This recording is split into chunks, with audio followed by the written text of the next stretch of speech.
Hello, my name is Maria Jonaper Palmares, and let's talk about digital thinking. I believe that digital thinking doesn't depend on devices and it begins with mindset. And of course, in today's world, we need to use technology, but how about the remote areas? How can the teachers making sure that they are using digital thinking at this age? Again, it begins with mindset. Let's talk about the understanding of the key digital concepts that we use every not every single day, but in our education system.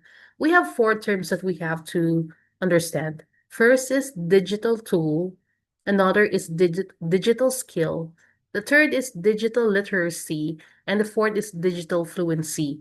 And when I say digital tools, these are the resources that we use, the applications, the platforms, and devices. And they are the starting point of any digital activity.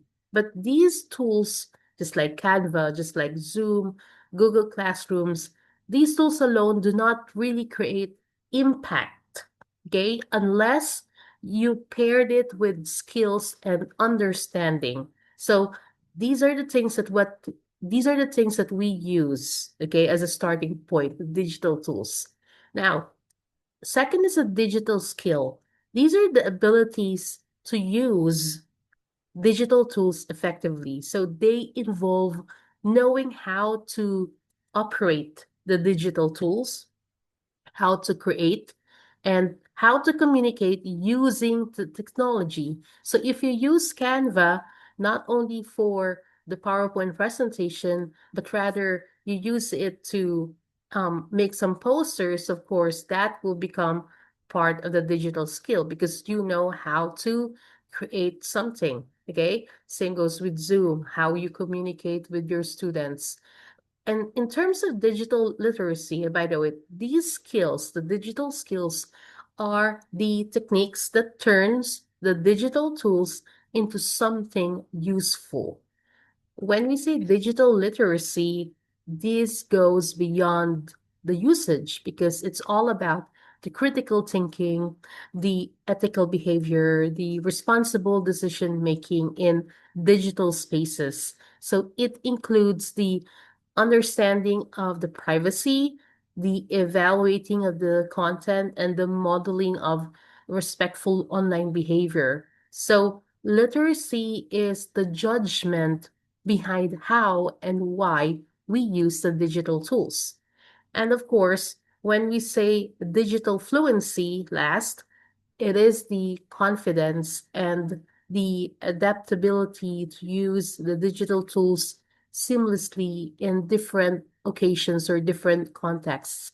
So fluency, when we say fluency, we it means like choosing the right tools at the right time and integrating it naturally into teaching and learning. So digital fluency is the flow when the digital tools, the skills, and literacy come together. So again, let me reiterate.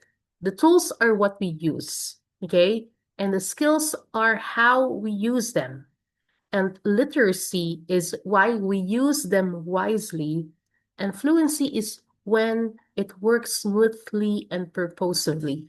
So again, these four concepts, we must understand the four concepts because like as an educator, okay, as educators, we can really use this in our classroom. Okay. Now, let's see here. But there's always a dilemma. The problem is sometimes we don't have an internet access. Sometimes we don't have any connection. So how are we going to use these four digital concepts in our classroom without any internet access? But you do have your computers, okay? Your school has set of computers, but you don't have any internet access. Well, it's very easy because even without internet connection, we can use pre-installed software. offline applications, and printed tech resources to simulate digital engagement. So, for example, okay, what are the strategies that you can use even though that you don't have any internet connection, you can still teach digital thinking, okay? And you can increase the digital skills, literacy, and fluency of the students. So in terms of the digital tools, okay, I'm talking about the offline adaptation. You can use a PowerPoint, you can use Excel, you can use Word to create any SDG aligned lessons and visuals. Um, Very easy because these are like pre-installed softwares. When we say digital skills, how are you going to use it? Okay, is for the offline practice. You focus on the foundational tech skills. Again, let me repeat, okay? If you don't have any internet and you want and your aim, your objective is for your students to gain digital skills, okay? You focus on the foundational tech skills through the hands-on, through the unplugged activities that really simulate digital workflows. For example, you teach the students typing because not all the students can really type. Okay. You can use the computers for file organization. You can use computers, okay, without the internet connection for the formatting using the printed keyboard guides and some mock folders. You can also use role play, okay, to simulate email writing using the Microsoft Word. Again, it has the collaboration. It can be also digital storytelling if you're gonna use PowerPoint presentation. So again, you can use pre-installed softwares. Another, how about digital literacy? You can promote digital literacy, okay, if you're going to explore this part i- by promoting the critical thinking, the ethical awareness, and the media analysis using the printed materials and classroom dialogue. So again, you can print some articles and role play some scenarios to explore some SDGs. Um, Also discuss about the privacy and content using real life examples. And again, there are lots of activities that you can explore, especially in different SDG topics. And lastly, the digital fluency. Okay, no internet connection, but you want to tap the digital fluency, then you encourage flexibility, confidence, and strategic thinking about when and how to use the text. So you can use the what if scenarios, like what if the internet is down? How can can we present the projects? And you can also create the versions of digital platforms. So again, so these things like you can really uh make use the digital concepts without internet access.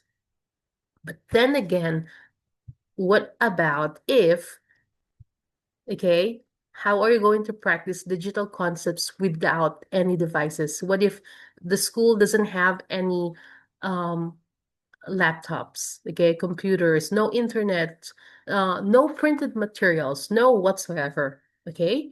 So what will be the mindset focus, okay?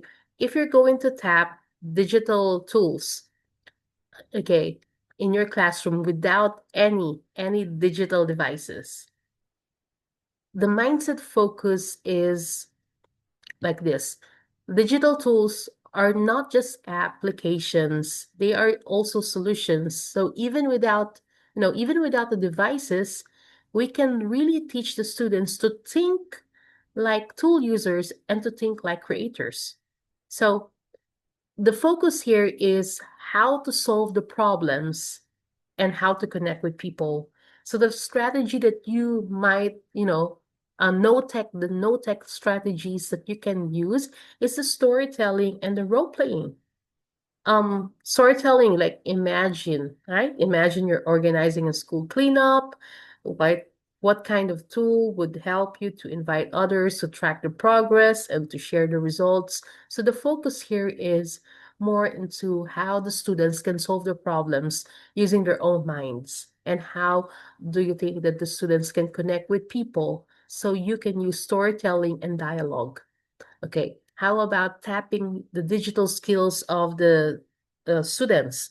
Because digital skills include the organizing files, creating some projects or content, and managing workflows. So it's all about habit formation. Okay, so what kind of no tech strategy that you can use as educators if you don't have any devices?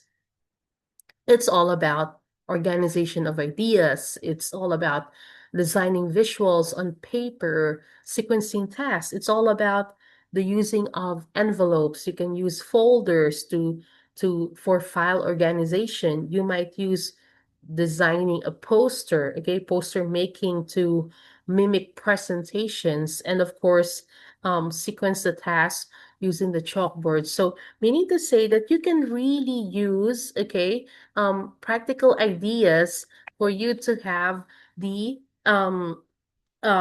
digital skills, okay, with no tech strategy.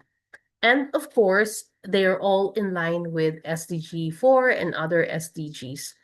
And last but not the least, how about digital literacy? How are you going to tap digital literacy? Because the mindset here is that digital literacy is about understanding messages. It's about spotting the bias. It's all about the making ethical choices even without the even without the screens. So what will be a no tech activities that you might use for your students? Okay, they can analyze posters, they can analyze even the packaging of a certain product, or it can be a local stories for messaging and for understanding the bias or identifying the bias and its impact. You can also use some discussions, okay, of different scenarios. Again, what if the questions of what if um um are really powerful, okay, in terms of analysis. Okay, especially if you're going to connect it with different SDGs, especially SDG 16. And last but not the least, the digital fluency. Okay. Fluency, again, is choosing the right tool for the task and adapting when things change. So it's all about the flexibility. And it's not just a skill, but it's really flexibility, the adaptability, and purposeful use. So again, the strategy is the what if scenarios to reflect some tool choice, problem solving, and even the flexibility. So even in a low tech settings, you're cultivating digital thinking. Again, um, we can still teach digital thinking by using, again, storytelling, by using drawing interfaces on paper, by organizing ideas on chalkboards or whiteboards, discussion of ethical dilemmas, because the goal here is to build the habits of mind that prepare learners for future tech, even if they don't have it today. Not today, but in the future. It's all about the preparation of the minds. So again, let me end this by saying that digital empowerment starts with mindset. And tools may come and go, but values, creativity, and adaptability will last.